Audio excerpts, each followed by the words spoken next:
Hello viewers, welcome back to my another mini blog. তো আজকে আমরা যাচ্ছি সোনামাকে দেখতে। হ্যাঁ, কারণ ও নাকি বাড়িতে প্রত্যেক দিন মিনি যাবো করছে।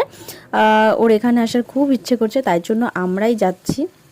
কারণ কদিন আগেই ও বাড়িতে গেল, এখন হয়তো আর আসবে না।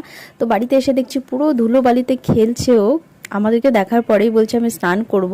তো স্নানে নিয়ে চলে এসেছে ওর মা, ওকে একদম পরিষ্কার টুষ্কার করে দিচ্ছে।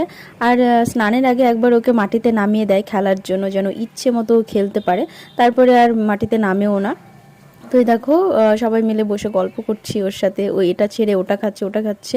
আর এত খুশি হয়েছে মাকে দেখার পর, মনে হচ্ছে মাকে ধরে রাখবে না কি করবে এরকমটা করছে, মানে কোনোভাবেই ছাড়ছে না ওর দিদুনকে। তো ভীষণ এক্সাইটেড, দেখো সবাই মিলে বসে আছি বিছানায়। একটু পরে আমরা চলেও যাব, খালি ওকে দেখতে এসেছিলাম। ও ভীষণ খুশি হয়ে গেছে দেখার পরে আমাদের। এই দেখো কি হাসি খুশি। তো তোমাদের কেমন লাগলো ভিডিওটা অবশ্যই জানিও, ভালো লাগলো অবশ্যই লাইক কমেন্ট শেয়ার করো।